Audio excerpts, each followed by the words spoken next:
Still going strongly in the closing minutes. Great one by Kevin McAllister! What a goal that is! Deliveries good, there's Hagan. Now McGuffey, he scored! It's Stokes on a hat-trick! Goal number 3 for Anthony Stokes! Ralston saw off Robertson and delivered! Sybil scores! That's the goal! That's the moment! Samuel off and running again. Is it going to be the hat-trick? You know it is. This is Falkirk Daft. Ocha Beastie! That is me watching Craig McGuffie's goal from the halfway line yet again for the 533rd time. Unbelievable. Hello and welcome to Falkirk Daft. It is the first of 2 this week as we enter a monumental week in the club's season with a crucial league game against Dunfermline on the way and the chance to head to Hampden against Ayr. That's why today we're looking back at Peterhead, ahead to Dunfermline, and then later this week we'll be looking back at that win against Dunfermline and we'll be looking ahead to the Scottish Cup quarter-final, fingers crossed. So 2 Falkirk Dafts for the price of 1 this week. So this is out on a Sunday. We'll try to get it out as far ahead as the Dunfermline game as possible. I am your host, John McInally, and joining me is a man who hugged John McGlynn on Friday night. It's Ross Wayne. Indeed, I'm still glowing after that hug as well, John. To be fair, I'm still glowing. How did the moment come around? Talk me through. You've not really told me how the moment of the hug came around. Was it did you just grab him? Did you see each other across the room? Did you run across that moment between Apollo Creed and Rocky? Talk me through it. I didn't table surf. Don't worry, I didn't table surf. Yeah. No, I was. I had went in and a mutual friend had introduced me or reintroduced me because obviously we've met him through the podcast. Yeah. Been in touch a few times and messaging and stuff, but so reintroduced and however it was one of those ones where he was definitely going for a handshake and I was going straight in for the hug. So his hand kind of went into my chest, but he embraced. Anyway, so it was a proper hug. He doesn't seem like the hugging type, John McGlynn. He was that moment. He was in that moment. I think you're right. I think he's not normally, but then I'm a hugger. So you're a hugger, right? So did you just do that awkward thing of just not letting him go and whisper in his ear, "I love you, John"? Yeah, I just didn't. I didn't just let him go until I felt his hands on my back, and then I felt it. Oh, did he go for the back feel? Then I got a back hug. Did he? Was that a tap or was it a hold? No, I can't remember now actually because we'd been at the Wheatsheaf first, but right. it was, I'm sure it was a back. Oh, there we go. So, how long was the embrace? In my head, about 30 minutes, but probably about 10 seconds. Right, but each second was beautiful, obviously. Fantastic. So, what does he smell like? I suspect he smells of brute. Do you know I didn't smell? Did you not smell? Did you not? Surely when you're in for a hug, you smell. No. Smell John McGuffie. No, it men, I don't. To be fair, as I say, we've been at the Wheatsheaf, so there was a mix of Sauvage and Tenants on the go. To be honest, so it was what it was. But it was a good night. It was a really good night, and it set us up for a good weekend. No, absolutely, and we're going to get into the game just in a bit. I'm going to not trump your hug story because obviously John McGuinn is a great hug story. Do you know who I hugged today? We'll never guess who I hugged today. Oh, I don't know. Fire at me. Isa from Still Game. Did you? Yeah. She on the show, was she? She was on the show on the radio today. I was doing the show with. Oh, there you go. It's been my showbiz story and name drop of the week. I was doing it with Gary Hollywood, who plays Dino in Mrs. Brown's Boys, and then Isa from Still Game. Jane with McGarry was in for a bit of a chat as well. And I was that one as well. I was like, first time I met her, and I just went, hug. Went in for the hug. So hug Isa. Was it a reciprocated hug? Yes, I would say so. I would say so. What did Isa smell of? Oh, she smelled lovely. Yeah, smelled absolutely lovely. Not a brute then. Not a brute, but John McGuinn definitely smells a brute. I would imagine old school aftershave is what John McGuinn would be wearing. High karate or something like that. High karate, yeah, absolutely. Ross, before we get into this week's show, coming back on last week's show, we're talking about sleeping on trains, remember? Yes. So the incident of falling asleep in train stirling, which happens to me all the time. Collins got in touch, said, I was drunk in Edinburgh, fell asleep on the train, woke up in Glasgow, got back, woke up in Edinburgh, jumped back on, woke up in Glasgow, last train stroke taxi That's home class, after. isn't it? That's class. So we had to That's get a taxi home. That's terrible, you know. It's like four trips on the train. Yeah, it sounds like it's went that way. Right. But yeah, I've never been that bad that I've done that. I mean, that's the problem with being on the Larbert line. So if you're on the Glasgow to Edinburgh line, there's probably a train back. But if you're on the Larbert line, you could be Perth, Dundee, Alloa. It's a nightmare. But luckily, I've never went beyond Stirling, apart from once when I ended up in Alloa, which was an absolute nightmare. One of correspondence as well. Someone got in touch with us about a stag do they've been on. This is great. Actually, I'm just grabbing the name just now as we speak, because this is an absolute belter. The guys were on a stag do, and it's from Alan Risk, who says, I don't feel daft at all to say that for my brother's stag in Liverpool, a few of us dressed as Super John McGlynn and only spoke in his accent on the train down.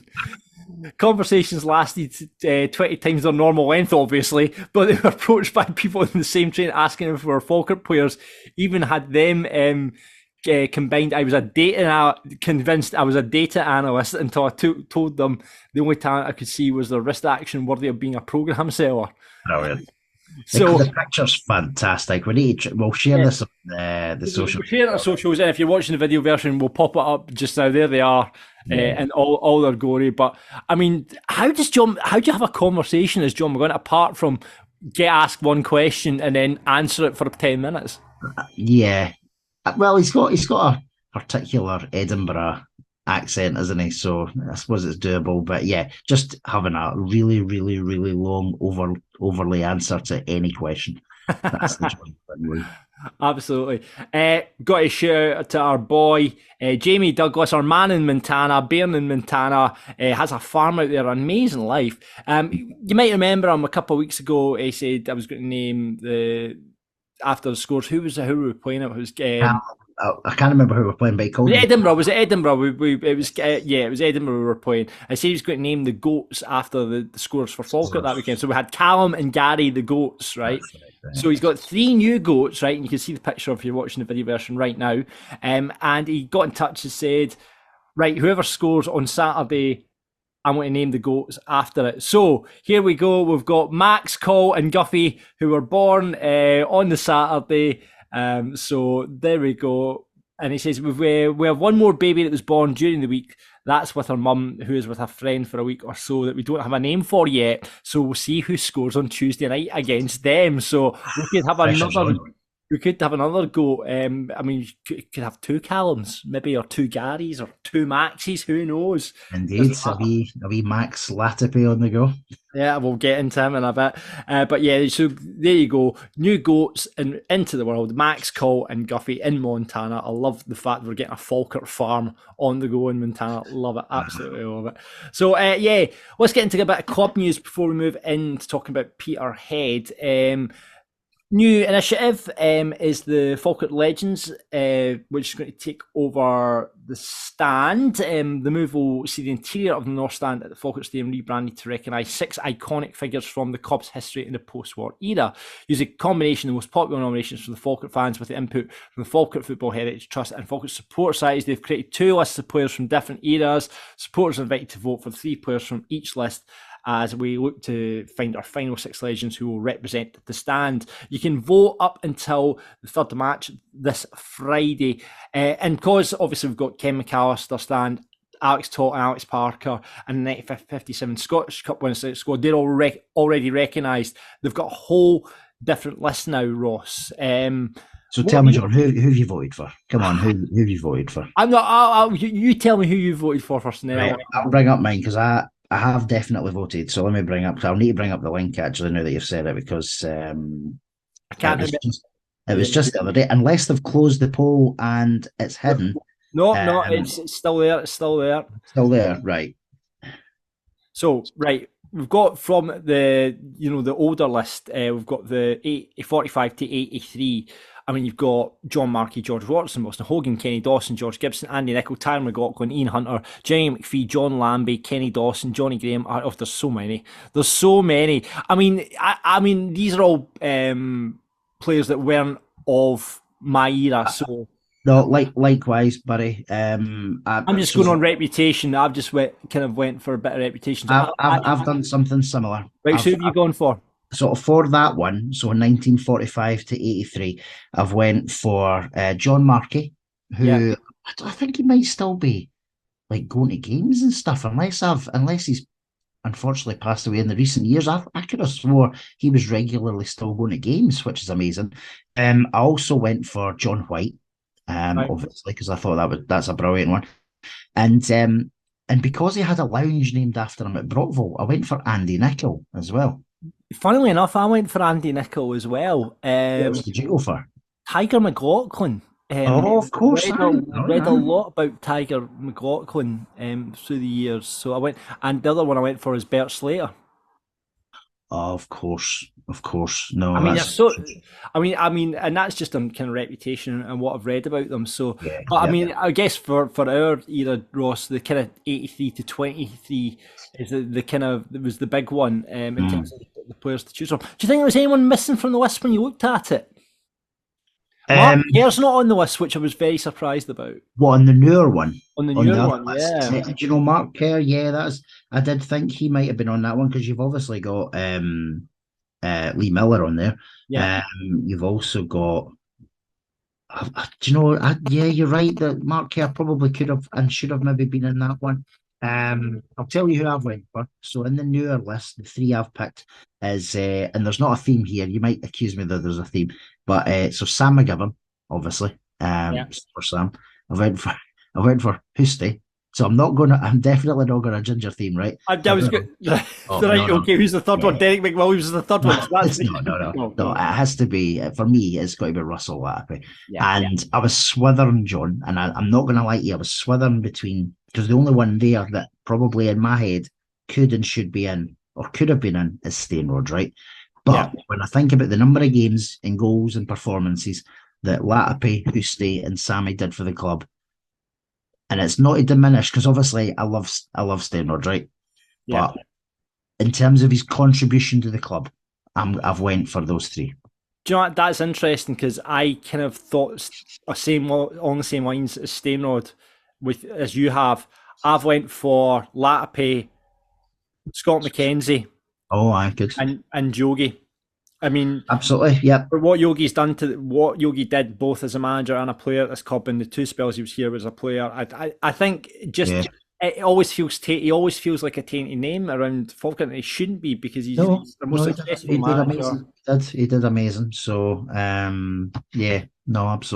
So yeah, that's the. But I think it'll be interesting. I think Latapi and Stainrod will get it. I think it'll be interesting to see what that third name is that ends up part of it. But no, it'll be interesting to see what happens there. So cool. I love the idea. And again, it's probably just a way of getting more money into the club as well. So it's good. Congratulations to Liam Henderson. He's been named the MD Finlay February Player of the Month. Well deserved, I think, Ross. I think, he's since his move into midfield, he's been dominant in that area, especially, and he's become a real vital cog in that midfield, just with the fact he wins balls in there from headers. His performance against Darvel, one of the best individual, well, until we get to Saturday, one of the best individual performances of the season. I thought he was outstanding against them. And I think he's made a huge difference since going into that midfield. So well done, Liam. Absolutely. No, really well deserved. We're very fortunate that even though he was obviously struggling through illness yesterday, that we were able to bring in someone so competent that we didn't really I don't want to say we didn't miss him, but do you know what I mean? We had someone in there more than capable of coming into the midfield, whereas had that happened at the start of the season, I don't think there was appropriate cover in there. And I don't want to diminish like some of the guys who are away, but like your Stevie Hetherington and stuff, he would have came, or Stevie Hetherington, he would have came in and he wouldn't have made the impact that Max did yesterday. Not a chance. No, absolutely not. But there was a couple of contenders. You can always put Callum Morrison in the mix for any Player of the Month. Leon McCann, consistent. You know, there's been a few that you could put in the mix as well. Maybe Kilkenny could have been in for a shout of it as well. But well done, Liam, and I well think done. Kennedy, he very much so could have been in the mix. Probably got a really high number of votes, but they had a quiet game yesterday, actually. We want to talk about that a bit later on, actually. The other thing that's come out in the last week has been an update on a summary, really, of the AGM, which has been quite an interesting. It was a long read, but it was certainly an interesting read, and it's great. Obviously, that the club are getting this sort of stuff out, you know, and doing things like this now. For anyone that missed the AGM, it was a great summary of it, just talking about, you know, they've estimated need to generate between 300 and 5,000 per annum over above the season's income to maintain the football budget at the current levels, and they're basically just going, right, come on guys, get involved here. They're saying while the 300 to 500,000 pounds is ambitious, this only requires between 1,900 and 3,200 fans contributing an extra £3 per week over the course of a season. We'll appreciate the economic pressures on all of us. We do think this is achievable for a club of our size. Now, I'm guessing when they say that, it's not just through the FSS. It could be through buying merch, through, you know, buying hospitality and stuff like that. So £3 per, you know, fan is not when it breaks it down like that, it's really doable, you know, to do that. It's very doable. So as you say, it doesn't necessarily have to be through one medium. It could be through something else. So huge potential. And as we've seen, John, look at the crowd again yesterday, 4,304. Not even sure there was 44 Peterhead fans, but I made but massive well done to the ones that A came down and B stayed to the end, because that is some doing, even though there wasn't too many of them.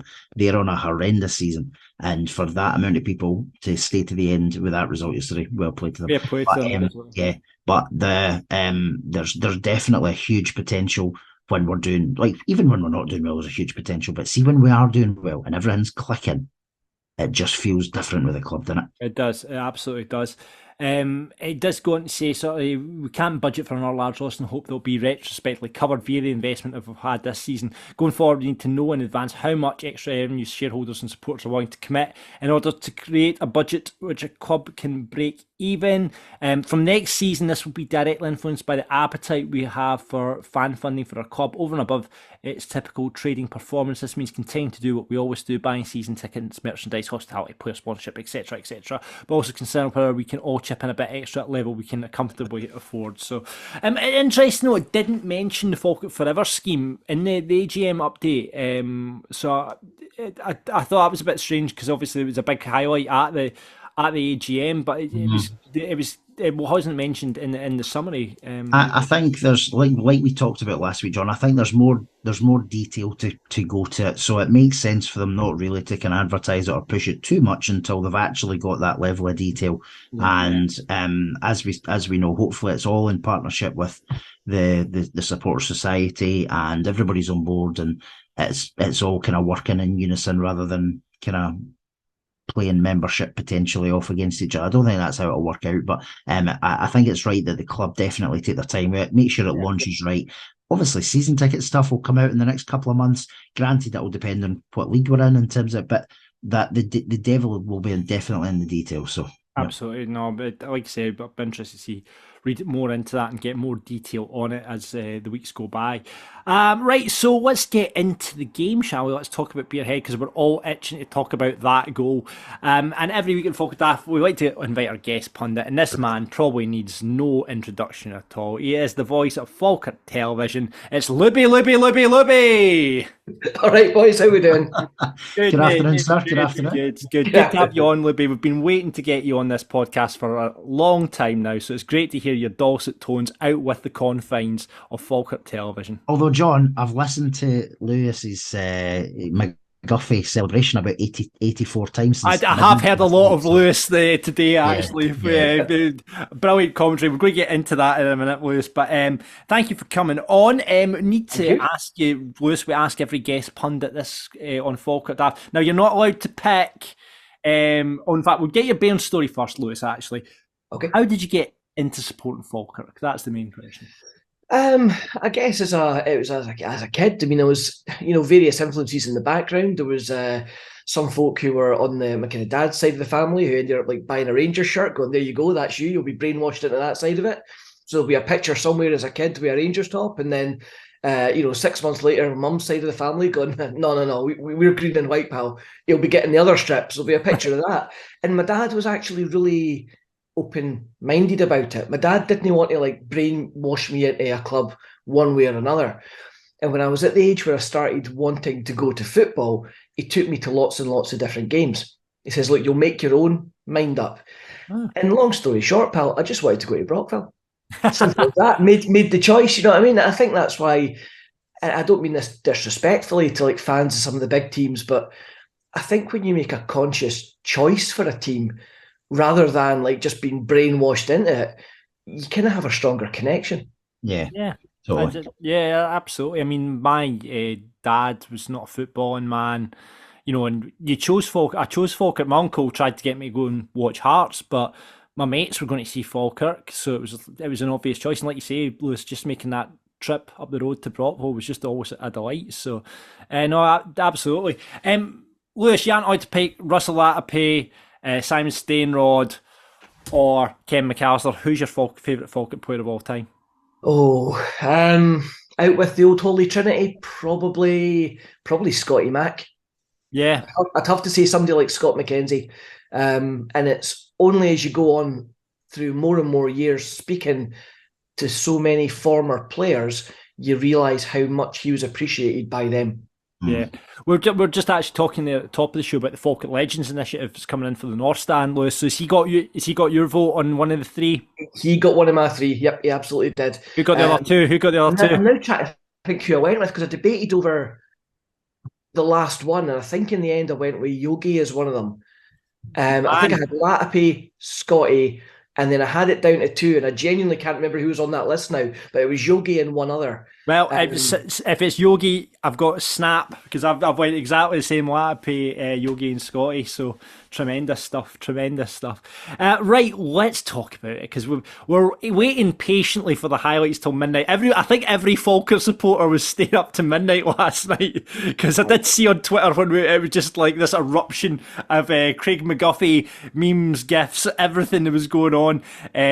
Unbelievable. Falkirk 5, Peterhead 0. Wee Max, Cole Donaldson, and McGuffey with the hat trick, obviously. Oh, so good. It was so good. Amazing. Absolutely. Unchanged side going in off the back of the Airdrie game, and we started with the same 11 on Saturday. But let's just talk about the game before we'll get into McGuffey a bit later on. But let's talk about, first of all, that first half. Ross, what did you make of it? It was a little bit of a non-event the first half, to be honest, wasn't it? So it was a combination of not getting going. Like, there was loads of misplaced passes. I don't think we weren't up for it, because I think we were. The crowd was really quiet in the first half. In fact, the crowd was really quiet up until the amazing 52nd minute, to be honest. But it then just all turned on its head in terms of the atmosphere. But yeah, the first half, it was a really, really slow burner. And at 0-0 at half time, we'd had chances though. Like, we had 4 or 5 really, really good chances, but you just felt as soon as we got one, it was then going to turn into a bit of a landslide. So I think there was no booing or criticism at half time, and I think we all thought, there'll be a change, or maybe a change of formation or a change of personnel at half time, and we'll come out and we'll do them, and we did.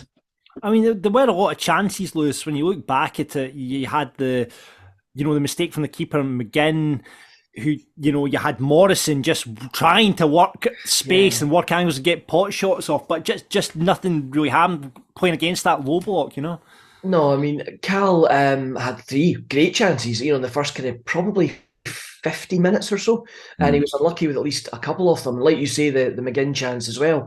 I think the guys were talking about that all week. They had actually set up in training specifically to play against that kind of deep-lying team, because I think, with all due respect, they knew the game plan that Peterhead were going to come along with. But as Ross said a minute ago, I think there just seemed to be, for whatever reason, just maybe a wee lack of spark, a wee lack of energy. The boys just... And I agree with what Ross said. It wasn't the fact they weren't up for it. Sometimes the foot just wasn't quite on the pedal in the first half. Yeah, I think that when Kai had that chance from the Cal cutback as well and completely misjudged it, that was the kind of one that you went, oh, they're not really on it. And I think actually Kai Kennedy yesterday had a very poor game, if I'm honest with you. But yeah, it was a real turgid kind of first half. And I think that's the crowd didn't get up for it as a result of that, Ross. It just seems there was that wee spark missing. Yeah, I think it's an odd one, because I actually thought after last week, like Airdrie, like it was non-stop, and I know away games are slightly different, but there was non-stop singing, non-stop atmosphere. It was brilliant. Even the young lads in the Kevin McAllister stand, they were quite quiet. And like I know it was a difficult day because we have everything that was surrounding it, and the plan for like the 52nd minute and stuff, and which was amazing, but it was just really subdued up to that point. And there is that old, like, the players need to give the fans something, but the fans also need to do something for the players. So it was a kind of touch and go at times. But as soon as they came back out, there was a spark. You could tell. Yeah, I mean, there's lots of crosses. Just again, it's been happening all season. It's just lots of crosses, lots of balls flashing across that box, and it's just nothing's sort of come of a lot of that, It's frustrating from away, and we've talked about Gary Oliver again. Ran his socks off yesterday, but again, you look up and you're like, that's Gary Oliver in the left back position. That's Gary Oliver sitting in front of the back four, and it's just like but yeah, frustrating first half, needless to say. Liam Henderson obviously went off at halftime. Lewis, you probably got an inside scoop. I believe he was ill. That was coming into the game. Yeah, I spoke to obviously Paul Smith after the game, and he said basically Liam just hadn't been feeling well towards the end of the first half. I don't think it was anything to do with the kind of previous rib injury. I think it's totally unrelated, just to kind of knock that one on the head. And certainly the impression I got was it's not going to be like he's now out for 6 weeks or anything. He just simply wasn't feeling too great for whatever reason. So depending how he is today, you may well see him straight back in contention for Tuesday. Listen, a couple of Imodium, he'll be fine. But I mean, to be fair, it's a change that need to happen. The change I would have made, not knowing the background between Liam Henderson, I said actually in that first half, I thought I'd take Steve McGinn off and put wee Max on. Yeah, I mean, I think there was no point when you saw how the first 45 minutes went. There was no point having two, with all due respect to the guys, like they're both defensively minded. Stephen McGinn and Big Hendo, they're both that kind of nature. Putting Max on, he is a wee bit more forward thinking. He wants to go on the front foot. He wants to kind of drive you forward. And I think you're right. I think John and Paul just looked at it and said, actually, we don't need to be so defensive. And on your earlier point regarding Cal and Kai, one of the things we noticed up in the gantry was the fact that when Peterhead had the three centre halves and the two wing backs, what they were actually doing was one centre half on the respective side was going out to meet the advancing winger, which is why that Cal Morrison and Kai Kennedy basically ended up with a 2-on-1 against them every time. And that's why we were so, not ineffective, but quieter in the wide areas yesterday. Yeah. So wee Max comes on, and the game kind of changed from there, really. It was earlier on in the second half, we had big claim again for a penalty. As we did in the first half, actually, it was a big shout from Steve McGinn for handball in the first half as well. As we know, we don't get penalties up until the 90th minute yesterday. Mm-hmm. And then the keeper kind of spilled one, it was cleared off the line. But what happened in the 52nd minute, Ross, in tribute to Gary, I think was a big turning point. Just the energy that suddenly went into the stadium from that really, I think, just bled onto the pitch and just lifted the whole thing up. Yeah, no, it really, really did. And I think every single fan, every single like the coaches, like it's John and Paul clapping away. I didn't look over to Peterhead bench, so they may have been doing the same as well. But it was just an amazing 60, 90 seconds that was just it definitely it was done really, really well. It was an emotional minute and a half.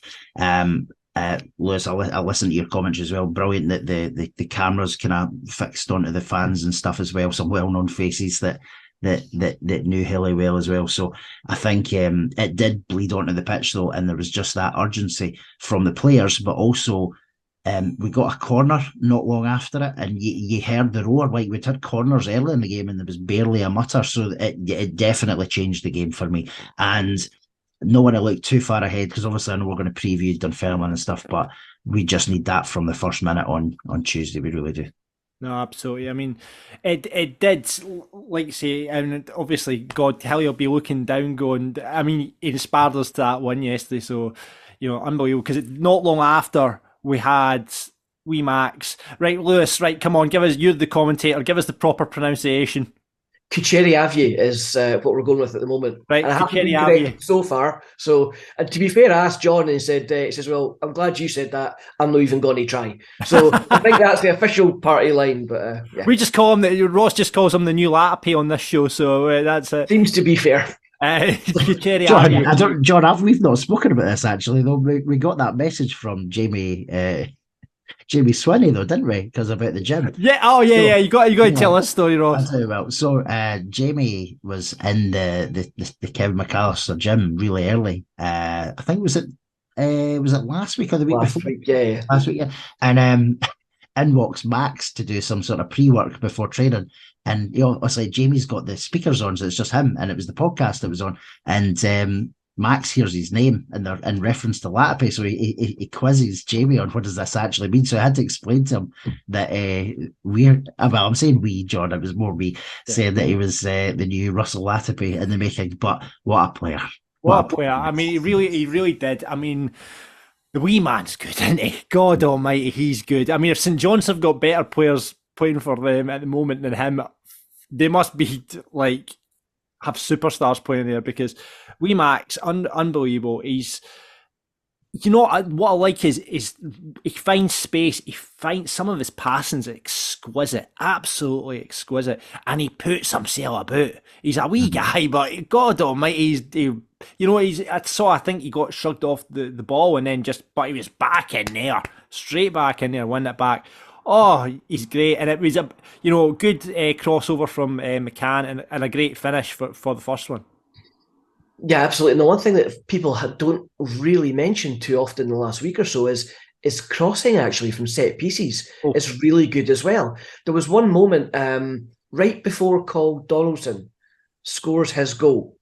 Go back and watch the highlights, and I don't know if the camera will catch it or not, but Max takes the corner, whips in a great ball to the near post, and obviously I think it was Strachan headed it at the near post out for a second corner. And Max literally goes, well, arms out, as much as that was a great ball. Yeah. Why did nobody run across the front post? Love that. And you actually see him doing that. And that was the point. You see Cole going, all right, I know what you're about to do now.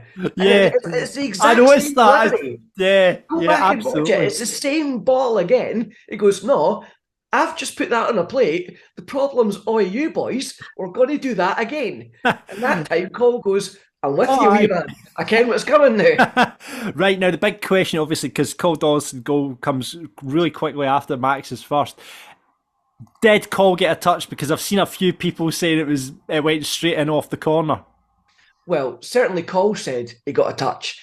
Right. I'll investigate that one a wee bit more for you. I've got the access to the club photographer's pictures, so we'll see from his angle behind the goals, and I'll get you a picture one way or another.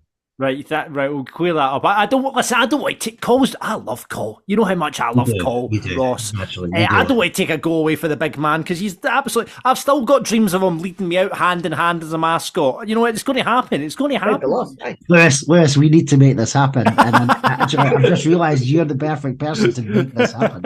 We need him in a strip. Well, as long as I get to hold Cole's other hand, I think that's a fair deal, to be fair with you.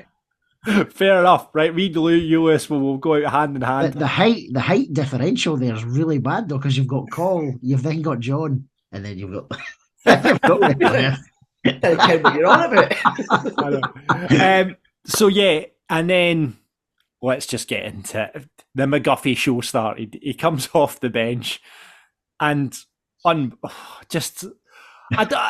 just can't. Lewis, you commentated on it, and what were you thinking when the ball comes to him? Do you know, everybody immediately is looking at the keeper, because Mackenzie has lost his footing, and they're like, all right, he's going to get back up, it's fine. But it was the fact for me that he did it so quickly. Immediately off the chest, bounces off the ground in just first time. And you're speaking to him after the game, he said, he's really been working hard. And kind of Smudger made a point as well when he said that, Craig is maybe one of two players in the squad recently who's actually been really unlucky. Yeah. And again, we can come back to that. I think him and Romain Burrell are the two that maybe are unfortunate not to have been starting more. But, Guff, I think what he was saying was he's been a credit to himself, to be honest. He's just gone away, he's worked harder and harder, and it's finally paid off for him. But there will now be a clamour for, does he start on Tuesday? Does he not start on Tuesday? But in terms of execution, he could not have done that better. No. Can I start the clamour and saying he needs to start on Tuesday? I thought Kai Kennedy had a very poor game, and I think, see, for a man that's just scored from the halfway line and scored an absolute, again, we're not even talking about the second goal yet, where he chests it and volleys it in. Oh, like, mate, it's only Saturday night in a month. I've not put Babe Station on. I didn't have to, right? Just wait till midnight. Falkirk TV highlights. Bosh, here we go, right? What's Babe Station, mate? I'm not sure. It's that link you sent me. But I mean, obviously, the keeper slips, the ball breaks to McGuffey. The ironic shout says the normal shoot. And I just went, fuck it, I will. Right? And just chest down and in it goes. Oh, it was beautiful. I was talking to my mate right at the time. And I turned around, because you were just, it was that kind of breakdown in the game, you think. And then I turned around and I went, he's just hit that. And I kind of looked round. And I went, that's going in. And then I was just like, it's fucking in. I think there's only one other that I've seen that I can vividly remember anyway. And that was the Patrick Schick goal at Hampden. Yeah. That's the only other similar one that I've seen personally. That I can properly remember. Stainrod, a bit too young for it to fully appreciate what was going on and stuff. And, I was out last night up and behind the wall, and Jamie McGowan, Scotty McKenzie and Crunchy were there. And I was chatting to Jamie McGowan at one point, and I said, Jamie, I'm going to be controversial. He's like, what? He goes, I think that's maybe the best goal I've ever seen any Falkirk player score. Yeah. And of course, Crunchy's sitting right beside me on his phone, right? And Crunchy's kind of this, and he just kind of, right? I was like, oh, aye, wee man's heard this. And he said, I said, because Stainrod was there, but Stainrod kind of knew what he was doing. Guffey, it was spur of the moment. Yeah. He's about 2.5 yards further out. He's had to control it from a missed kick from a keeper. It just... Lewis, I agree with you. I think it's better. I think it's a better kick than Stainrod's. And like you, I was 10 when Stainrod scored, and I'll never forget it. I remember being there. I remember sitting in the back row with my dad, and I remember just seeing it hit the net, because it's kick-off. You think that's going to happen, and then you just see it hit the net. And it's obviously, if we'd ever got the chance to see it back, that would maybe be different. But see, in terms of this one, as for all the reasons that you've just said, I think it makes this a far, far harder goal to have scored from that distance out inside his own half as well. Yeah, in terms of the Stainrod one, I need to give him a wee mention. Crunchy just looked me dead in the eye. He goes, the thing that annoys me though, I was like, what? He goes, nobody talks about the quality of my pass to Stainrod before he hits that. I was like, so officially, just so everyone knows, Crunchy's claiming that 1 yard tap is an assist. Fair play after. There is now, I don't know if this is genuinely Simon Stainrod, but there is a tweet that's doing the rounds on the page saying, I absolutely love that. Miles more difficult than my goal, but I have to take my hat off to Twinkle Toes. I don't know if that's Simon Stainrod's genuine account. I hope it is. I don't think it is. Do you think Stainrod? I don't know if Stainrod would say that. I think he would say mine's is still better. He would. Wouldn't it be like Stainrod _Simon? It would just be at God, surely, if it was Stainrod. Yeah, exactly. Well, he used to be on Twitter, and I don't know if he still is. And he had his nickname was Twitter handle was something like Stan is the man, or Stan the man 10 or something like that. Yeah. So, and I don't know if he still is on Twitter, but that used to be his actual Twitter account. It would be amazing if it was, because it is a nice compliment to give to McGuffey. I just can't see Stainrod ever giving up the title of best goal. Yeah. But I think we're all. I think we've got to put it to bed. That's better than staying rods. Are we all in agreement? Yeah. I think so. The only other goal that even comes close would be Crunchy Like the Huntley. Yeah. Huntley. That's the only three you're debating. Yeah. I mean, God, I was going to say, goal of the season's obviously wound up, but then when you look at McCann's goal and Ryan Williamson's goal from this season as well, Morrison's had a few contenders as well, and you're like, and what about McGuffey's second? Jesus Christ. Any other game that you're looking at that going, that's the most incredible goal you've seen in ages. Yeah. It was a phenomenal finish. And it just, you felt as if, like, he almost did it as like a backup to say, look, that was not a fluke what I just done. I've got something about me here. He did properly. It was unbelievable. Like the two goals were absolutely incredible. And hats off to Craig McGuffie, who's, he's become a quiet guy. Like Lewis says, he's been on the bench. He's become a bit more of a squad player now.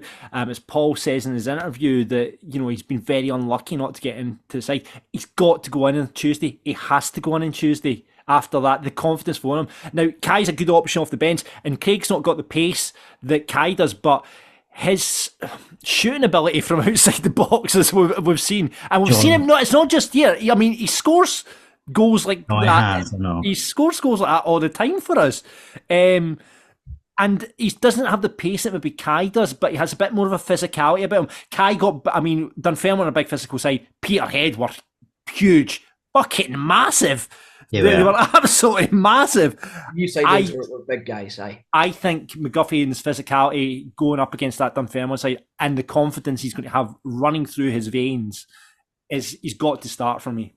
I think, see the confidence thing, you're right. I think he'll walk into training, whether they're training, I don't know whether we're training today or next time tomorrow, but he'll walk in at like 10 foot high, right? But I don't think I would change the team for Tuesday night, and I don't think John McGlynn will either, unless he's forced into it through Liam Henderson still. I think so. Do you know? I agree. Actually, I hate to agree with what you're saying, Ross, because I think I appreciate Kai was quieter yesterday than he had been in recent games, but you look back at the kind of month before that, and actually Kai had been playing really, really well. So on one hand, you're looking at it going, is it a bit harsh on Kai to drop him after one quiet game? But the flip side is, you come on in the 75th minute as a substitute, you scored an 11-minute hat-trick, including one for your own half. I mean, what more does Craig McGuffie have to do to get in the team apart from build you a fourth stand on his lunch break? You know what I mean? It is that debate. And I don't know, I think, and this is just my gut feel, nothing else, but I think he'll keep Kai for Tuesday, but I think what you might see is Guff come on much, much earlier. Aye. Yeah. Lewis, I think, see, just going back to what you said there about Kai Kennedy having an amazing month, let's not face it, 7 days ago, he had an amazing game against the Airdries. Exactly. I don't think we can just kind of drop him out. The man's just scored from the halfway line. What more does he need to do? Get in this team. He's scored a hat-trick coming off the bench. Jesus. John, you've changed. Go back to the days when you got Morrison and Nesbitt.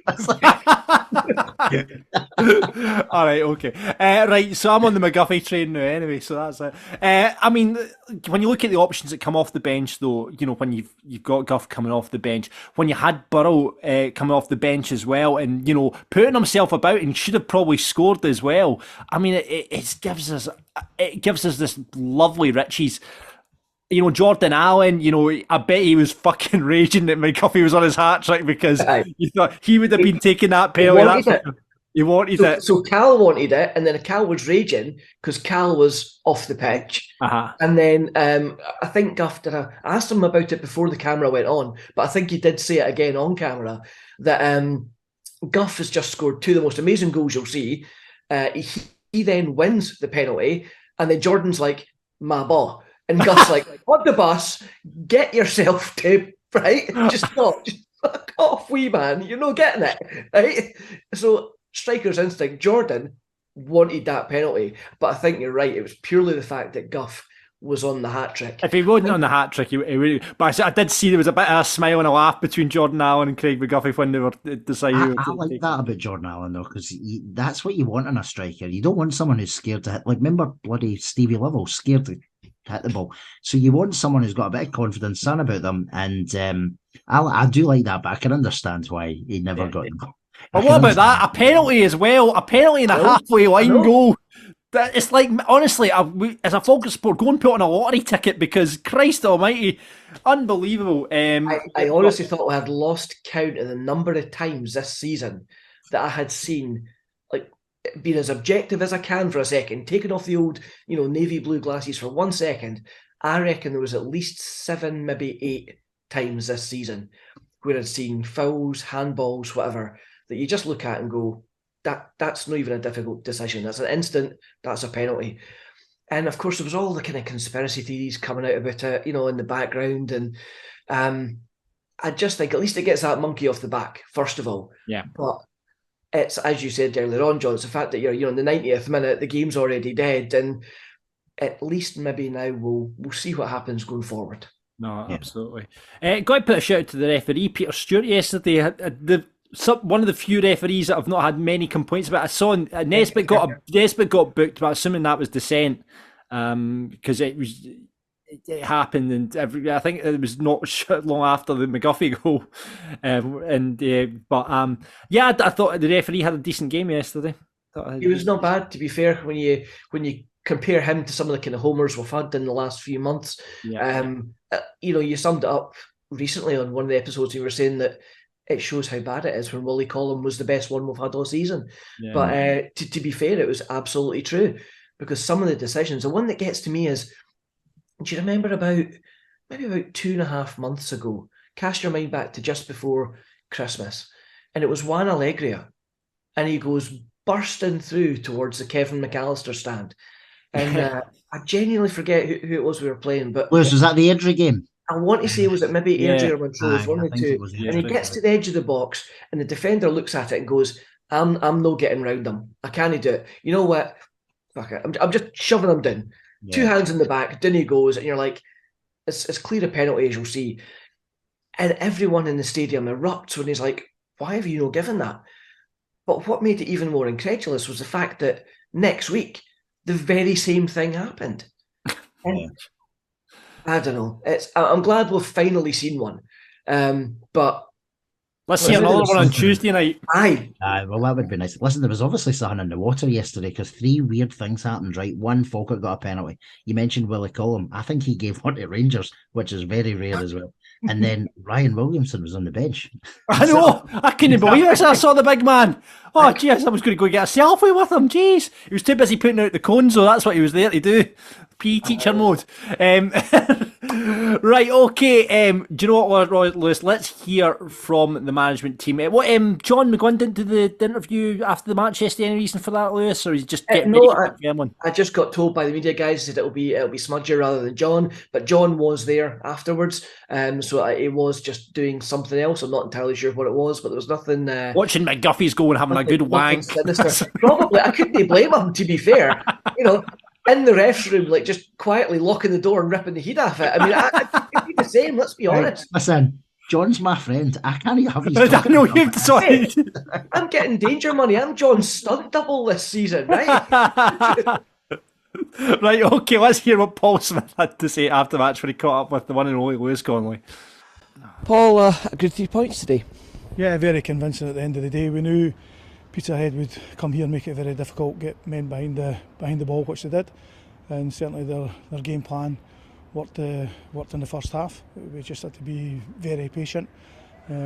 Potentially, I thought when we had a wee handball and a penalty in the first half, which we didn't get, but as the manager said to the players at half time, just keep patient, keep doing what we're doing, and we're sure, when a wee bit tiredness kicked in with Peterhead, we were fairly confident we would get some goals. To what extent did the team pick itself today? Well, the team's been on a fantastic run, so very, very difficult to leave players out. But saying that, the bench have played a massive part in the last 7 or 8 weeks, and they played a huge part today again. With 9 players on the bench today for the first time for a long time, and a really, really strong bench and competition for places, which means the guys that have got the jerseys have got to perform week in and week out now. Because finally we saw Ryan Williamson back on the bench today. Am I right in thinking, of course, Brad Mackay as well? So is Paul Watson the only one in the squad now who's not available? Yeah, Ola did a wee bit of training Thursday, Friday this week, so Ola's not far away as well. Paul Watson's, we've just got to be careful with Paul. It's been out for 8 or 9 months, so we're very, very careful with Paul. So great to see Ola back. So as I said earlier there, a really, really strong bench and competition for places. I thought, with all due respect to Peterhead, I thought the first 45 minutes we controlled completely. It was one of those days we just couldn't seem to break the door down in that first half.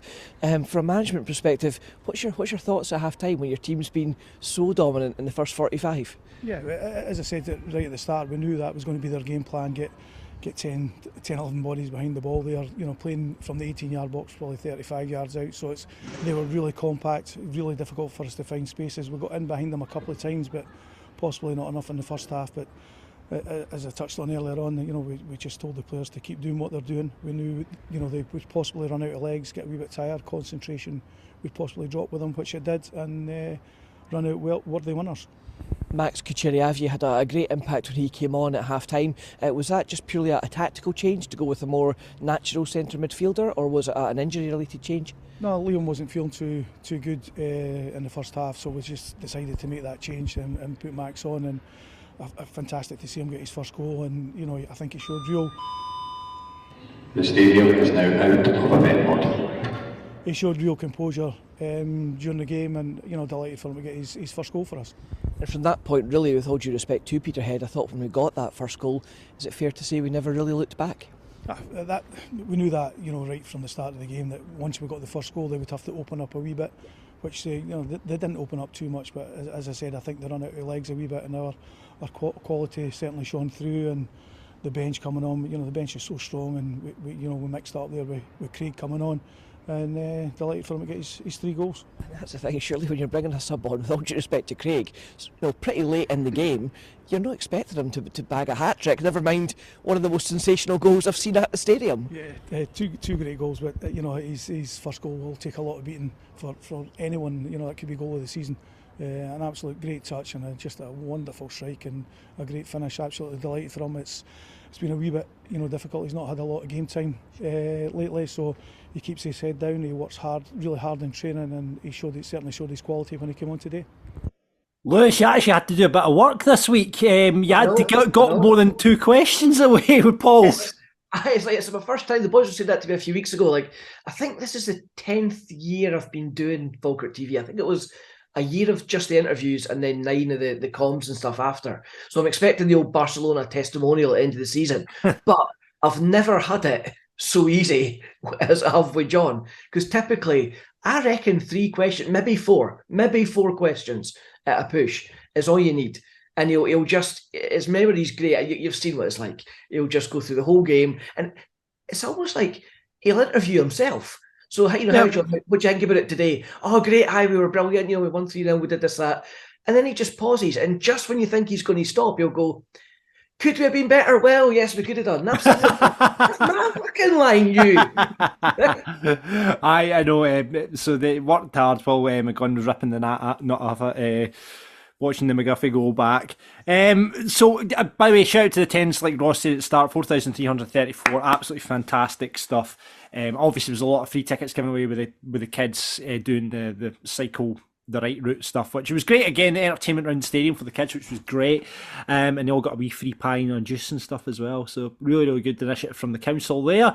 Let's go to what the listeners are saying though. And I think let's kick off with Charlie, who says fantastic goals, McGuffey outstanding, and 2 beautiful stars. Must be League One's goal of the season to kick it off. Brilliant tribute to Hilly as well. Never mind League One's goal of the season.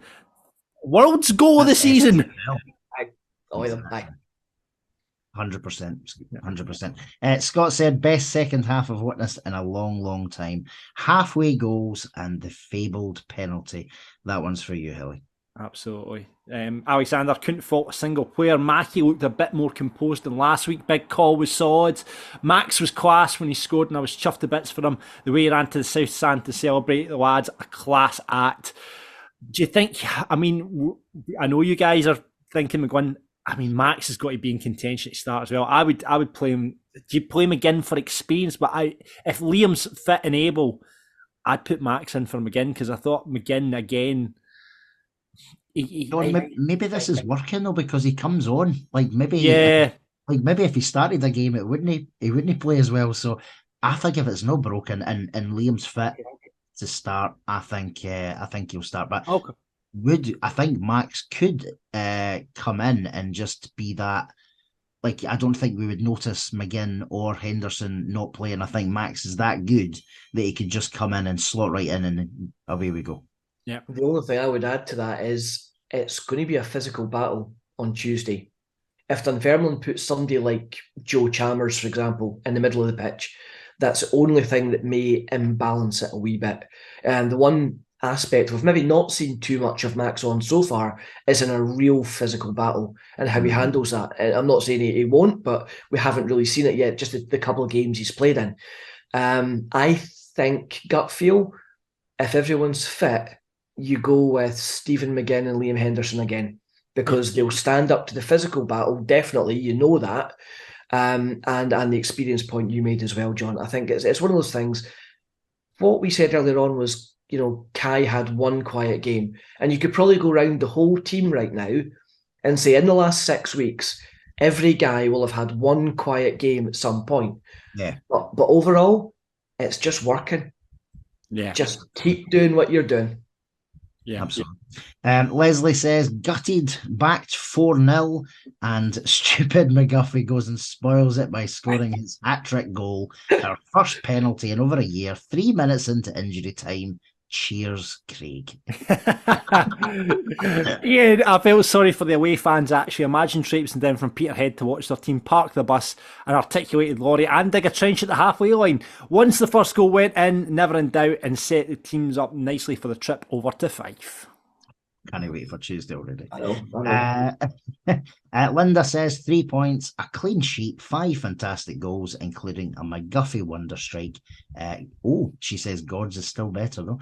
Every player did their bit, but young Max, by the way, what a talent he is. Much respect from fans on the 52nd minute for Hilly. Same again on Tuesday, please. Absolutely. Martin, great goal from MK, and felt sorry for Cole. So he's just went for MK rather than Max or the new Latapi. Sorry for Cole, just a header before the McGuffey show started. Great performance. Only criticism, we need to start quicker on Tuesday and find top gear from kick-off. Yeah, I think so. Definitely. Grant says, best performance of the season by a mile. McGuffey's wonder goal, the best I've ever seen us score. Him and Max surely in contention to play on Tuesday after their performances. Yeah. With you, buzzing for Tuesday, and the Blue Army will be out in force. Let's get into them. Come on, you Bairns. Yeah, Bill, we really have been spoiled with some terrific goals this season. I think that hands down, this is the best goals we've seen in a season of supporting Falkirk. We've seen some absolute wonder goals this season. I would say that. But yeah, Bill says that McGuffey one will live long in the memory. Going to have to find a starting role for Max. He's different class. Peterhead were the worst team I have ever seen. Oof. I think they're in trouble. I was doing a wee bit for the programme midweek, and I kind of made the point that Peterhead are still kind of in it. I wondered if actually Falkirk signing Jordan Allen might in a way boost Peterhead's chances of staying up if you take Jordan's goals away for Clyde. But having now seen their new signings yesterday, complete respect, I think they're gone. Yeah, I think so as well. I wonder who did the recruitment. Maybe Paul Hartley and a couple other people. Last but not least, Andrew said with tongue in cheek, I think, dropped an E at half time at the game, and what a trip the second half was. Game turned in his head by a Ukrainian kid, and then a hat trick from a squad player, including a worldie, and one of those penalty things that we used to get. The come down will be harsh. Brilliant. Right, okay. There's no point in even asking the Falkirk Daft rated question this week, is there, boys? McGuffey, maybe. Yeah, maybe. Poor wee Max has robbed it because he would have been well in contention before the McGuffey show. But unbelievable, absolutely unbelievable. Have we got a Falkirk Dafty? I've got one. You got a Falkirk Dafty? I don't think I do actually. I've got to put a nomination for our friend Gary McLaughlin, who got so hammered at the academy dinner and had some dodgy kebab that he didn't make the game yesterday and missed one of the best goals Falkirk have ever scored. So Big Gary is my Falkirk Dafty of the week. You got one, Ross? Are you second? No, I think I'm happy to go with that one, to be honest, because obviously I saw the picture of him that he sent you at 10-3, and yeah. He probably looked like Liam Henderson did at half time. So just absolutely struggling. Big Gary is getting Falkirk Dafty for missing that, and unbelievable. Lewis, thank you so much for coming on. Really appreciate it. And mate, honestly, your commentary's brilliant, and I'm sure for any Bairns abroad or anyone using a VPN, it cheers up their Saturday, because you do a cracking job, mate. And just thanks from us here at Falkirk Daft for the job you keep doing, mate. The old 2:59 flight for Falkirk International to Barcelona is quite a popular one. We know that. Brilliant. All right, okay. And just remember, if you want to be a guest pundit on the show, we'd love to hear from you. DM us on Twitter, Facebook, or drop us an email. Please do that at falkirkdaftpod@gmail.com. This is Falkirk Daft. Right, it's time for the big question, Ross. Now, we're going to continue our theme of random Falkirk players, and I was going to test your knowledge, but I've decided the big games on Tuesday. We need to talk about your favourite moments against Dunfermline. I think we did it earlier on the season, but I just love hearing about it. I just want to hear more of these moments against Dunfermline. So we asked you your favourite moments. I mean, Ross, you've talked about this before. Cup semi. Let's exclude the cup semi, because I think that's an all-timer. That's an absolute all-timer. Going in. So what would you say out with the cup semi? Any moments that stand out for you? Yeah, other than the cup semi, so the day obviously in 2006 when we relegated them, and what was the headline that day? Relegation party, which was amazing, and full away end. Everybody was up for a party. I think we had finished best of the rest in terms of like the top of the bottom six. So yeah, that was an amazing day. Otherwise, going back to 90s, I remember scudding them in the B&Q Cup on the way to the year we won it at Brockville. That was a brilliant night there. There's probably a lot more, but that's the two that's kind of jumping into my mind. What about you? Can I give you a really underrated moment? Was Gowser's last minute goal at home in 2007. Oh, it was like Hogmanay, wasn't it? Yeah, no, it was start of January. It wasn't Hogmanay. It was the start of January? It was the start of January, but that's a really underrated moment. I love that. That is a good one. Oh, do you know, Stokes' hat trick is obviously up there as well. Yeah. We beat them in Brockville 97, didn't we, on the route to the cup final that year. So no, there's loads of big games, including Tuesday coming. We'll win 4-0. Right. Okay, good prediction. Right, let's see what you think. Stevie, easy the minute Arfield scored that penalty, beat them to get us into the Scottish Cup final and get into Europe for the first time. Won't beat that. Yeah, that's definitely the all-timer. I think that's the all-timer. Gavin says Hampden, obviously, number one, followed closely by the two 3-0 games in 2006, 2007. So that's just what I was talking about there now. Alston last minute as well. Gow last minute, you've mentioned, John. The 2-1 game with Austin, the winner. Oh, yes. Remember when Hippo was not fouled at all. Went for a tumble, and then the Dunfermline keeper went mental. Do you remember the Dunfermline media team as well? They were they used a diving emoji in their Twitter feed as well. But yeah, no, that's some brilliant shouts out there for Gavin. Yeah, Grant, Stokes hat trick and doing keepy up in near the corner flag, ripping the absolute pish out of them. Love it. Craig says B&Q Cup game at Brockville. Oh, so that's the one I've just thought. They had equalised, but the linesman kept his flag up for a foul in the build-up. The goal got disallowed, their man sent off, and we scored from the free kick. Boom. That is a beautiful moment. Jack, Boxing Day 2012, last game of the kick of the ball. Blair Alston, tremendous. Boom.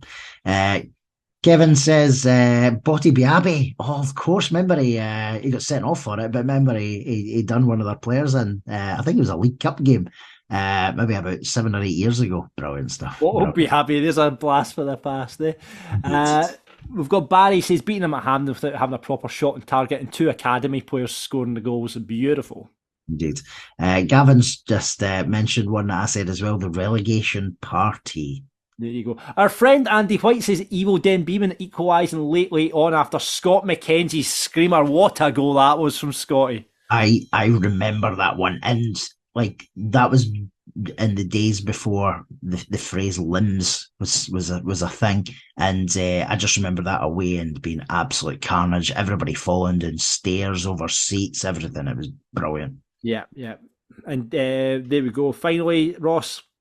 Yep, so Dave says, pipping them to the title in 93-94. We beat them 2-0 in a pivotal game at Brockville at 1-0. Oh, so I think this is maybe the game that Craig's getting mixed up with, because we did play them in the Cup that year as well. But so what Dave's saying here is that 1-0 they equalised, but linesman had his flag up for an off-the-ball incident. Neil Cooper sent off, goal disallowed, and a minute later it was 2-0, all before VAR as well. So yeah, so that was the league game at Brockville. We also played them in the Cup, and we absolutely tanked them 3 or 4-0 or 3 or 4-1, and that was on the way to playing St Mirren in the final day. Brilliant. Yeah, fantastic. Great memories. Hopefully we'll be making more this Tuesday. Indeed. This is Falkirk Daft. Every week on Falkirk Daft, we like to look ahead to the game, and it's perhaps it's the biggest game of the season, isn't it? It's monumental. It's it's do or die. This game, absolute do or die for both Dunfermline and Falkirk as we head to East End Park on Tuesday night to face that lot from across the Forth. And on to preview the game with us this week, it is Craig Cairns from the Courier, who's been following Dunfermline all season. Thank you and welcome to Falkirk Daft, Craig. Thank you for having me. Good afternoon, sir. Right, so what should we be worrying about from this Dunfermline side, Craig? Let's kick off with that. They haven't lost at home all season. They find ways to get back into matches if it doesn't go well. I think just after watching the game back this morning, I'd say the main threat player-wise is going to be Kane Ritchie-Hosler. He was absolutely fantastic in the game yesterday. He's kind of slowly come to form. He's bided his time to get into the team. He's kind of been in and out a bit since he was first given an opportunity. But yeah, he's kind of slowly been building to that form, and he was absolutely excellent yesterday, both at right wing back and right wing when he was pushed further forward. Craig, is that the young lad on loan from Rangers, is it? That is, yeah. Previous, he was in the academy at Man City before that. Yeah, he's really good player. You can tell he's really got a lot of talent. Yeah, why has he not been getting into the side prior to this, Craig? Do you know? I don't know, actually. I mean, McPake's team selections are curious and not necessarily in a negative way. I just spoke to him about this last week, actually. He's not one for keeping a winning team just because it's won. He will change his team with a view of exploiting the opponent's weaknesses the next game. So yeah, for one reason or another, he's been tried in a few different positions. Maybe his versatility, and the team were doing very well. There was a couple of loanees that came in around that time, Fisher as well, and Robbie Mahon, who all had to wait their time to get into the team because they were winning every week or not losing. So they had to bide their time. And then I'd say maybe his versatility, he's maybe tried not really hammered down or nailed down, a position, but he seems to have found it either right wing back or on the right wing in the last few games. Yeah, certainly looking at I watched the highlights that they were put up, and he certainly does look like a player. I'm hoping that, like any winger, he's kind of a bit inconsistent, not like our fantastic Callum Morrison. Going into the game, have Dunfermline got any injury concerns that you're aware of? Yeah, actually. So probably the worst, potentially the worst they've been this season, because they have gone with quite a tight squad this season. I know you see your eyes lighting up there. So Josh Edwards, who's been one of the standouts, he's very good. He was struggling before the game. I think by the sounds of it, he's probably going to be back, and he was not risked at the weekend rather than him being ruled out. Aaron Comrie's not going to make it. They thought that was a lot worse, but it turns out he just needs stitches. I I'm sure James McPake said something about you could see the bone after it or something. But yeah, so they thought it was really bad. They thought he was going to have to go to hospital, but it's not quite as bad as they thought. He won't make Tuesday by the sounds of it. Craig Whiten went off in the second half with a shoulder injury, although again that was more a precaution. They were wanting to take him off at half time, but they kept him on. And the other one is Todorov was missing with the virus, so that sounds like something that you can get over after a couple of days. For Tuesday, yeah. I hope not.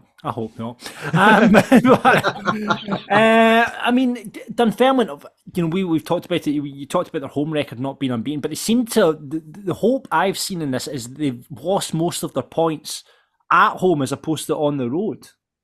Yeah. No, definitely. That has been a concern. If you're going to pick one concern, then it would be too many draws at home. I think it's difficult for even the best teams to break down an organised defence sometimes. And if you're facing that week in, week out, you're going to have some frustrating matches.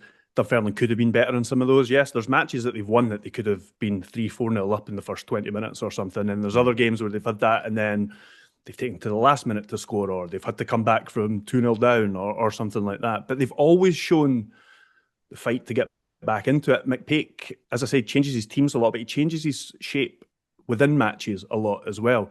And I don't know how much of it is him getting it wrong at the start and correcting himself, or whether it's just him being constantly adaptable, but he's managed to get back into the games every time they've gone behind at home. I think it's been 4 times or something gone behind at home. They've gone behind 7 times in the league this season. 8 times and come back to get something 7 of those times.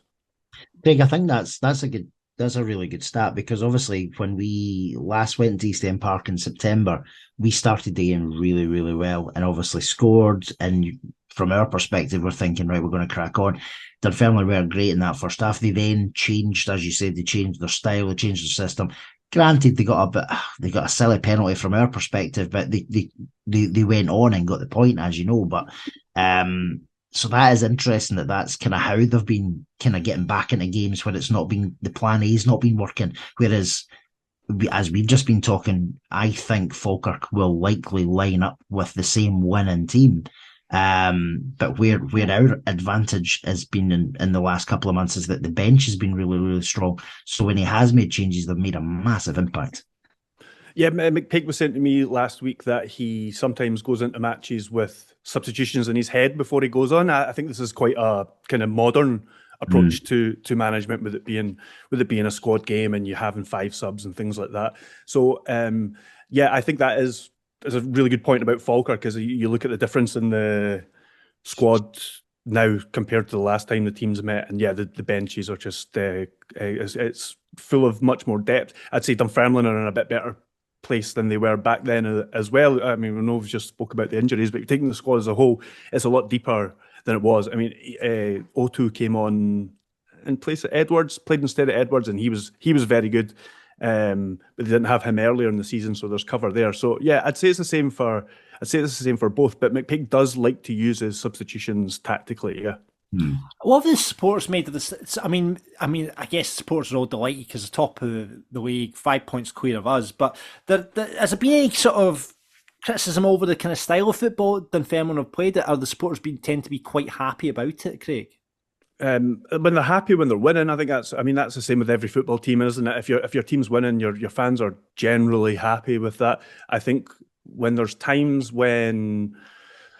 So there was a time in January where I think they dropped points at home to Clyde, Falkirk narrowed the gap, and then the window closed without them signing anybody or something like that. So there was like a few things all happening at once that got some of the fans in a bit of a fluster. But for me, for a neutral observer, cover it every week, I'm like telling everyone, like, calm down, it's fine. You're still well within your own hands here. And then they've since added to the squad. I think what you say about the crowd is quite interesting, because I don't know about worried, but like say for Dunfermline, from a Dunfermline point of view, I was a wee bit worried about Saturday's match. Alloa is a potentially tricky opponent for Dunfermline, even though they beat them 3 times in the league this season. But just wondered whether they'd maybe take the eye off the ball a wee bit with Tuesday coming up. And it's the kind of game that the crowd maybe would have got frustrated if it had gone 0-0 beyond half time. Yeah. But it's about as comfortable a victory as they've had at East End Park this season. So it was a really good. They're in a really good place after that, I think. Yeah.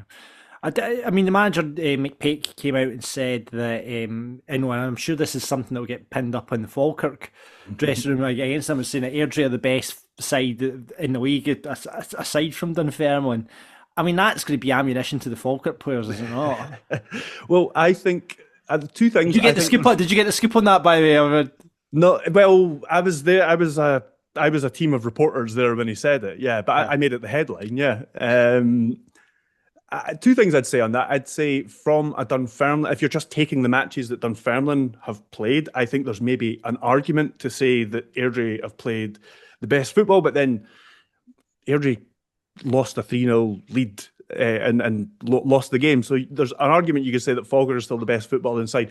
But the real reason I think he did it was to get a bite out of John McGlynn, and he got a bite out of John McGlynn. I don't know why John McGlynn's even entertaining that. I don't know why he should not even be answering that question, but he does have a tendency to get rattled sometimes, John McGlynn, and I think that's what that was.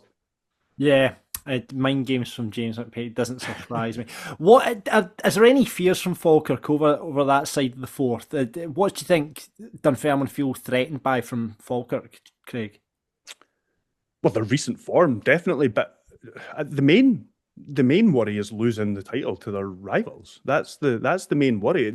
I don't think there would have been the few points where there has been a wee bit of panic this season. I don't think there would have been as much if it had been Airdrie in second or Falkirk weren't in the league or something. I just think that the main worry is that they've been ahead this long, they've been comfortable for so long, and now Falkirk have the chance to really put the pressure on. So if they were to blow it to their biggest rivals, then yeah, it would be an all-timer, Craig, is what we're saying. It would be an absolute all-timer to know it. It would be unbelievable. But I think there is a bit, and obviously from our perspective as well, the fact that it's Dunfermline above us just makes it, so much more that we want to win the league this year. We were obviously, I think we started off the campaign not brilliant, we were a wee bit up and down at parts, but certainly in the last few months, it's just been, an absolute turn. That's, I think, 9 wins. Is it 10 wins and 11 now, Ross, or is that 9 wins? I thought I'd read 10 and 12. Is that 10 not? 12. 10, I think 12. so. 10 wins out of the last 12, I think. Yeah. So that's fair. But as John said, McGlynn had said, this is the last game of the quarter, isn't it, on Tuesday? And if you take, I think the way John worked it out is because obviously that Alloa game was from the previous quarter, which we drew, but he's looking at it as this full quarter we're unbeaten, 100% win rate. So he wants to finish that on Tuesday with a win, which would obviously then put us just 2 points behind with us still to play each other in April. So God, it's exciting. I'm looking forward to it. Yeah, a couple of wee stats for you. The boys from That's Never 10 Yards say reason Dunfermline supporters have to be optimistic against Falkirk. We've scored in every game at East End Park this season in all competitions, unbeaten in Fife since May the 7th. The Bairns only have 2 clean sheets, Edinburgh and Peterhead, on their travels, none in the last 7. So that's where their optimism's coming from. Set yourself up for a fall there. Yeah, our own statistician Donald's been out though and says Dunfermline away the last 10 years, 9 games played, Falkirk 5 wins, 2 draws and 2 losses. So there you go. 5 wins over at East End Park for the Bairns as opposed to 2 losses. So, not bad. We'll take that. Well, onwards to Tuesday. I take it you'll be reporting on the game, Craig? Yes, I'll be there. Are you guys going to be there in some capacity, I guess? I was up until yesterday. I can't handle it, Craig. I'll be honest with you. I work early mornings, but I just seriously can't handle it. And just the thought of walking out there getting beat on Tuesday is already filling me with dread. But then on the other hand, if we walk out and we win, it's going to be unbelievable. A draw doesn't suit us. We need to win that game. If we don't win the game on Tuesday, I just hard to see Dunfermline slipping up and where they'll slip up. They certainly have a bit of a harder run-in than us, I would say. But yeah, I've got a ticket. No, listen, I know, John, I was obviously trying to persuade you for 5 days what are you doing? Just get a ticket, because it's going to be brilliant. Thanks to everyone who voted in the poll, by the way.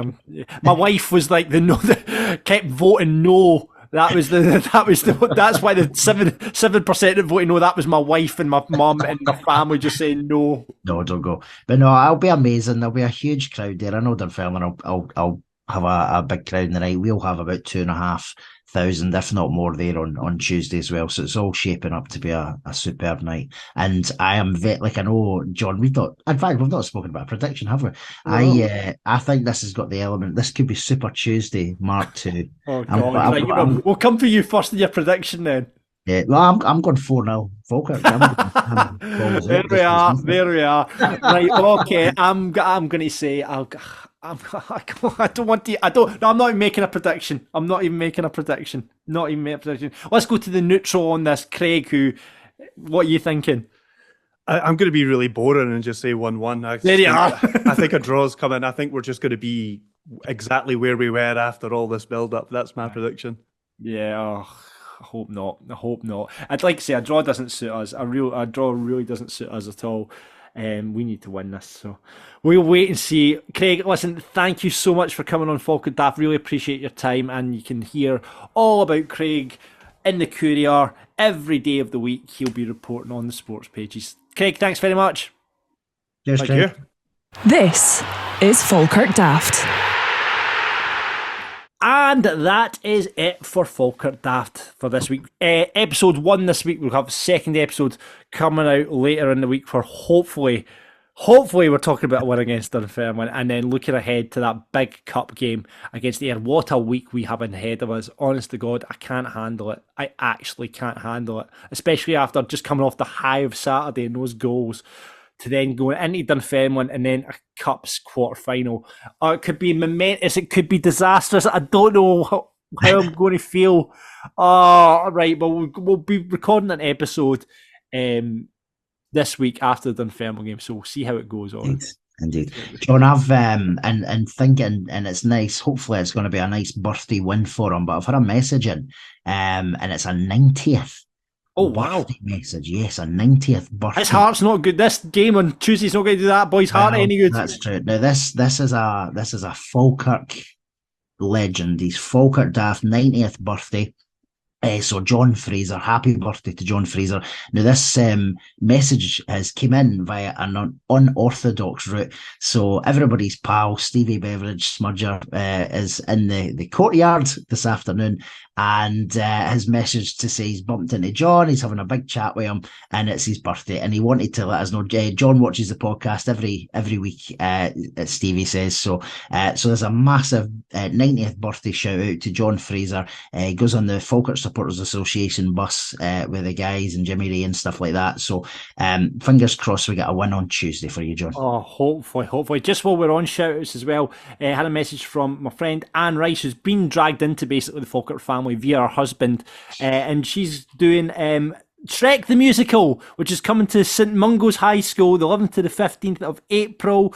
Tickets are £15 for adults, £12 concession, £10 for under 16, and you can get them from the falkirkoperatic.com/tickets, falkirkoperatic.com/tickets, and Anne is playing Princess Fiona. So definitely go and check out Anne in Shrek the Musical, because she'll be fantastic. That's a Falkirk Operatic Society at St Mungo's High School. There you go. Fantastic. Right. I just want to keep recording because I don't even think about Tuesday. I really don't want to think about Tuesday. And can I just say, see on Tuesday for all sports, can we just stop this Norrie McCarthy gas pish? Get that in the bin. It's 2023 now. Just put that in the bin now, because Christ, it was so long ago. It was all a time, and just, the man's, let's just put that in the bin for Tuesday, because it's just. Thank you. I think, John, you're obviously there's some unsavoury shouts from both sides, and neither of it's good, neither of it's right. No. So hopefully it'll be a huge crowd. Could be 8,500, 9,000 maybe there on the night. So it's going to be a brilliant atmosphere. League One, Christ Almighty, League One, Dunfermline and Falkirk. But we are where we are, and when we leave that place on Tuesday night, let's hope it's with 3 points and we've all got a right sore throat and a sore head because we've been celebrating and shouting. Chanting for the team, absolutely. Right, okay, that's it for this week's Falkirk Daft. Please rate, review on Apple, Spotify, wherever you get your podcast. Subscribe to the channel on YouTube, that would be much appreciated. You can get merch, you won't get it in time for Tuesday, but maybe in time for the quarter final against Ayr. Do that at shop.spreadshirt.co.uk/Falkirk-daft. And you can get involved in the Discord. I'm sure there's going to be a lot of chat in the Discord channel. The links for that are below, so get involved with that. And if you want to sponsor us, love you to come on board. You can see you'll get lots of fantastic things for your money, but you can do that. Drop us an email, falkirkdaftpod@gmail.com. That would be great to hear from you. Onwards and upwards on to East End Park now, as we are all on the McGlynn train.